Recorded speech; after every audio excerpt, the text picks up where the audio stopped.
Today I've got the great pleasure of interviewing Dr. Kelly Bowers, and Dr. Kelly Bowers is the Optimisation Hub's Director of Athlete Mental Health and Resilience.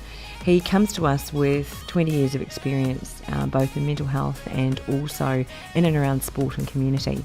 So we're keenly interested in high performance in life and high performance as a sportsman or sportswoman as we're growing up. Dr. Kelly Bowers has summated very well what the benefits and barriers to sport can be and how we can optimise those benefits.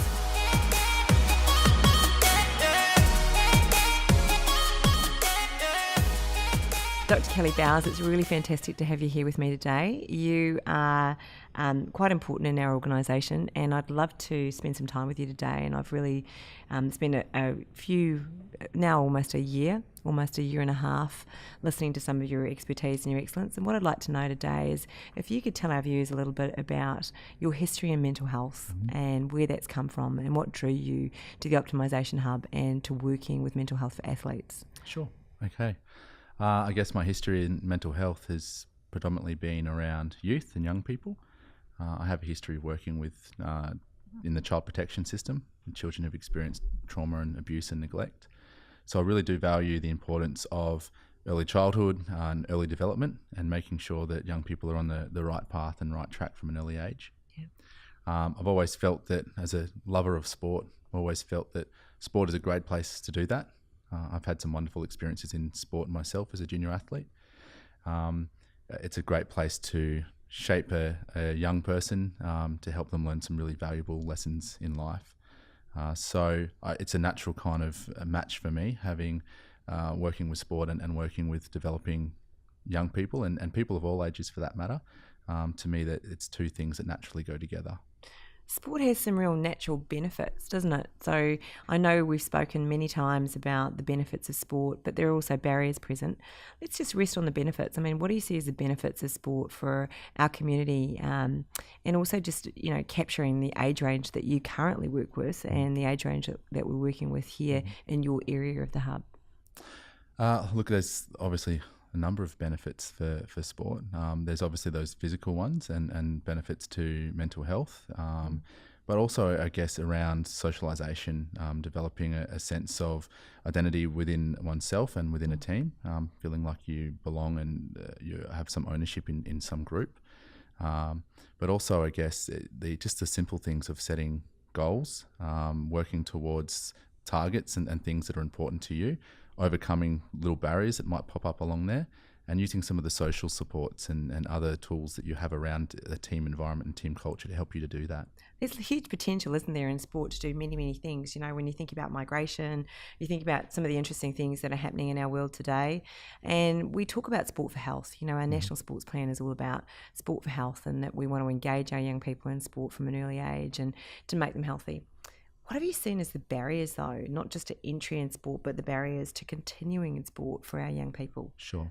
Yeah, look, there's multiple of those as well, unfortunately.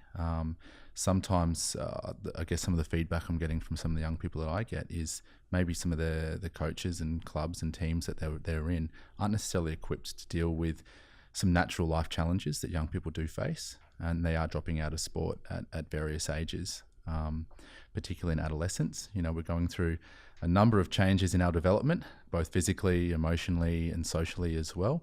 And if we don't have that environment that's going to be supportive of those changes, then it's really hard to stay engaged in that space. Kelly, you do a lot of professional development for us, and in terms of your role, one of the key things that I think would be really wonderful for our audience to listen to is some of your latest research. I mean, we have an ethic within the Optimisation Hub that we have continuous development of our people. So we work in education and running educational programs. We definitely don't step into the clinical paradigm, but we regard it as our responsibility to have an awareness and to be upskilled in the background so that both as doctors, clinicians and athletes, we're aware of human development. You've written a really interesting piece for us of late around, human development and aspects of human development that we need to pay attention to, understand and make part of or incorporate in our understanding of working with young people. And what really caught me in all of that was, again, the reminder that from 14 to 30, we're developing, catchment. So tell me about that. Absolutely. Look, development is something that happens across the whole lifespan. We know that particularly in those early adolescent years, right through to, as you mentioned, to those early 30s, late 20s, there's a significant amount of development occurring, and across a number of different areas. It's not just one part of our lives that are changing. Development is multifaceted and it is complex. And you mentioned having an awareness of that, and you're exactly right. That is incredibly important, just to be aware of exactly what changes are happening, what it means, and how we respond to that socially and personally. Can you elaborate on that for us? Sure can. I guess some of the programs that we've been looking at, I feel like it's very important to understand where development commences, particularly around those adolescent years. Adolescence is defined, I guess, if we're looking broadly at that 12 to 18 year age group, and looking at a number of different characteristics of the changes that happen. To simplify things, like I said, it is extremely complicated development phase. Just to simplify things, I kind of like to break them down into 5 small categories, looking around puberty, cognitive development, social development, identity development, and the development of our sense of autonomy and being able to do things independently and for ourselves. Fantastic. So tell me, what would be the most important factor for anybody working with young people in sport to be aware of, especially around personal and professional development, because I know that there are things that can seem really complex, but actually just understanding that they're going on are fairly important. Absolutely. Look, it's well documented that things like puberty can leave us at a higher risk of experiencing some emotional distress, and that kind of thing. But I guess the biggest thing that's most important is how those environmental factors around us at those times can have an influence on us. Specifically, when we're going through development in adolescence, we have a lot of hormonal changes. And a lot of those hormones are actually related to our stress and our stress levels, which places us at a higher risk of experiencing, like I mentioned before, higher rates of emotional distress and discomfort. While that's important, and while it's important to acknowledge that, the biggest predictor of stress that we have is what happens to us in our environment and what's around us. So a sports environment then is a really essential and important part of a child's cohort as they're developing. I mean, obviously in Australia, sport is like a religion for us. We congregate around sports fields, we congregate around a number of key aspects to do with sport for our young people at school. Sports days are a really big thing that we really try to even take a day off work to attend. So it tells us that, non-uniquely, that sports become very important to us as a nation. What do you think is most important in that environment and, say, in a child's learning as they're going through engaging in sport? Sure. Because it's a stage where we start to develop a greater sense of who we are. We start to question some of the beliefs we have and look at different ideas outside of what maybe we've been taught in early childhood. We're open to other influences outside of the traditional family unit. That means that we are also vulnerable to different experiences and things that come out for us. We're more likely to follow the influence of our peer group. We're also more likely to follow the influence of other significant people in our lives, like our coaches. We've talked previously about how coaches spend actually sometimes more time with a young athlete, the young person, than what their parents and the family unit does.